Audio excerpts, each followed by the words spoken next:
भारत पर विदेशी आक्रमण और उनका भारतीय संस्कृति में समावेश। तो इस चैप्टर में हम अब पढ़ेंगे शकों के बारे में।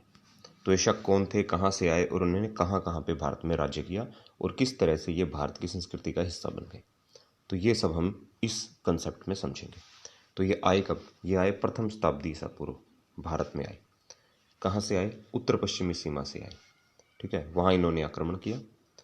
और चीनी प्रमाणों के हिसाब से हमें क्या पता चलता है कि एक हुंगुनू जाति हुआ करती थी।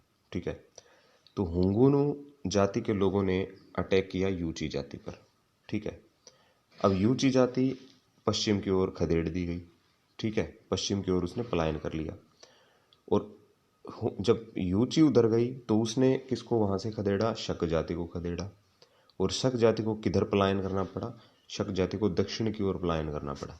ठीक है, तो इस वजह से शक जो है प्रेशर में आते हुए उधर से खदेड़े जाते हुए कहाँ एंट्री कर जाते हैं? इंडिया में एंट्री कर जाते हैं, भारत में एंट्री कर जाते हैं उत्तर पश्चिमी सीमा से।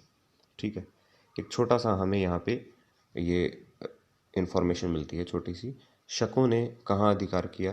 कीपिन नाम की जगह पर अधिकार कर लिया। जगह का नाम है कीपिन। तो इतिहासकार इस कीपिन को किससे पहचानते हैं? कश्मीर से।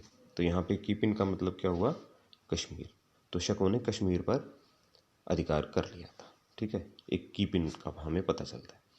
उसके बाद फिर इतिहास में कौन से स्रोत हैं, सोर्स हैं जिससे हमें शकों के बारे में पता चलता है? तो पतंजलि का महाभाष्य है। पतंजलि के महाभाष्य में इनके बारे में बताया गया है कि ये उत्तर पश्चिमी सीमा पर यवनों के साथ रहते थे। ठीक है, फिर इनके बारे में हमें पता चलता है महाभारत से। ठीक है, महाभारत में इन्हें शाकल, सियालकोट से आगे उत्तर पश्चिम की ओर यवनों के साथ रहने वाला बताया गया है।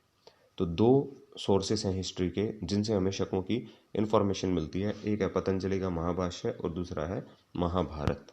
ठीक है, तो इतनी बात समझ में आ गई। अब उसके बाद हम आगे चलते हैं। आगे देखो, मध्ययुगीन जैन ग्रंथ, जैनों का एक ग्रंथ है। जैन ग्रंथ का नाम है कालकाचार्य कथानक। तो कालकाचार्य कथानक में हमें शकों के बारे में ना कहानी मिलती है। क्या है कहानी? कि एक आचार्य हुआ करते थे जिनका नाम था कालक। तो कालक नाम के एक आचार्य होते थे और वो एक राजा से नाराज हो जाते हैं। मालवा का राजा है, राजा का नाम है राजा गर्ग बिल्लभ। ठीक है, तो गर्ग बिल्लभ से नाराज हो गए। तो अब आचार्य राजा को सबक सिखाने के लिए किसी को ढूंढने चल पड़ते हैं जो राजा पर अटैक कर सके, राजा को हरा सके। ठीक है, तो आचार्य जी कहाँ चल पड़ते हैं सबक सिखाने के लिए? उत्तर दिशा में चल पड़ते हैं। और वहाँ वो जाकर मिलते हैं शक नेताओं से और उन्होंने शक नेताओं को मोटिवेट किया, प्रेरित किया कि देखो ऐसे ऐसे एक बेकार सा राजा है इधर गर्ग बिल्लभ, उस पर आक्रमण करते हैं और यहाँ की राजनीतिक व्यवस्था जो है वो अस्त व्यस्त है, आराम से तुम जीत जाओगे, आ जाओ मेरे साथ। तो शकों को ले आते हैं। शक सिंधु पार करते हुए सौराष्ट्र प्रदेश में आ गए और फिर आगे चल के जो है कालक उन्हें उज्जैन में ले गया और वहाँ गर्ग बिल्लभ पर अटैक करा। गर्ग बिल्लभ को बंदी बना लिया गया और उसके बाद यहाँ पे इस तरीके से शक राज्य जो है स्थापित हो जाता है। अब ये जो है ना, इस जैन ग्रंथ में कितनी ऐतिहासिकता है ये नहीं कहा जा सकता, परंतु बिना आधार के इसे निर्मूल भी नहीं मान सकते। यानी कि इस पे थोड़ा डाउट है, माने ना माने।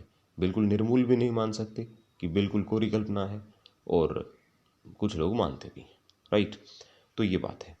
उसके बाद हम आगे देखते हैं शकों की ब्रांचेस के बारे में कि शक कहाँ कहाँ आए, कितनी ब्रांचेस में थे और कहाँ कहाँ उन्होंने अपना राज्य स्थापित किया। तो शकों की 4 ब्रांच हमें मिलती हैं। एक तो उत्तर पश्चिम में तक्षशिला।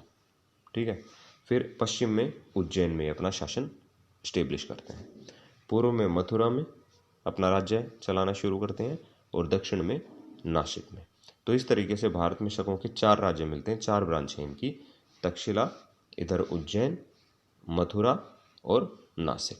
दिशाओं के हिसाब से याद कर लो, उत्तर पश्चिम में तक्षशिला, पश्चिम में उज्जैन में, पूर्व में मथुरा में और दक्षिण में नासिक में। राइट, ये हो गई बात। अब बात आती है शकों की अलग अलग ब्रांचेस की। तो पश्चिम के शकों की हम पहले बात करते हैं। तो यहाँ पे एक राजा का हमें नाम मिलता है माउज। माउज इस वंश का प्राचीनतम राजा था। उसके हमें सिक्के मिलते हैं, ठीक है, जिन पर खरोष्टी लिपि में एक नाम लिखा है उसके बारे में, तिराज महान। ठीक है, तो खरोष्टी में लिखा है और नाम है तिराज महान। और इसके उत्तराधिकारी हुए एजेज, प्रथम एजेज दित्य। ठीक है, और इनकी जानकारी हमें कहाँ से मिलती है? सिर्फ और सिर्फ सिक्कों से मिलती है। इंडो पार्थियन राजा गोंदो फर्नीज ने इस वंश का अंत कर दिया।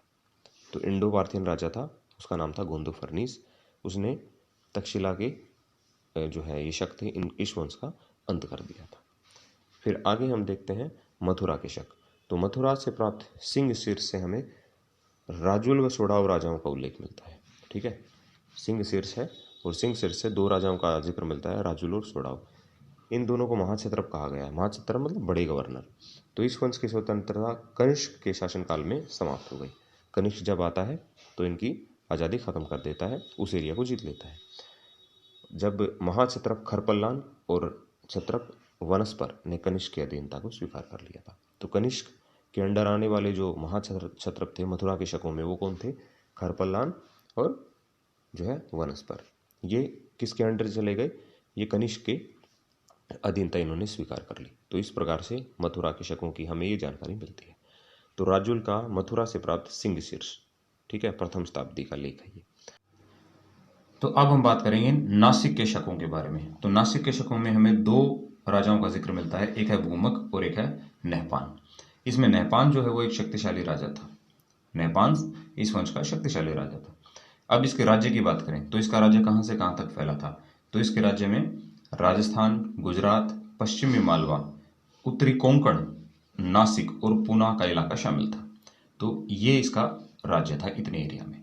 इसके बाद इसकी जानकारी हमें कहाँ से मिलती है? नासिक गुहा अभिलेख से मिलती है।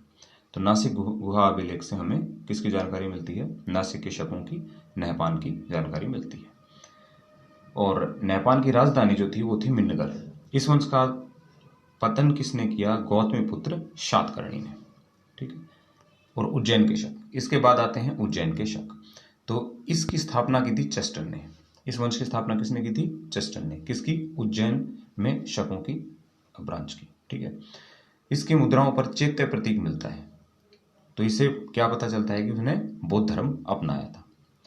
तो रुद्रदामन इस वंश का जो है बहुत ही प्रतापी शक्तिशाली शासक था, जिसके बारे में हमें जानकारी कहाँ से मिलती है? जूनागढ़ अभिलेख से मिलती है। उसने अनेक सफलताएं अर्जित की और दक्षिणपति शातकर्णी को युद्ध में हराया। देखो ये जो शातकर्णी है ना, शातकर्णी ने क्या किया था? इन्होंने नासिक के शकों को परास्त कर दिया था। ठीक है। लेकिन जो दक्षिणाधिपति था गौतमीपुत्र श्री शातकर्णी, शातकर्णी को किसने हरा दिया? रुद्रदामन ने हरा दिया। तो रुद्रदामन एक पावरफुल शक्तिशाली राजा था।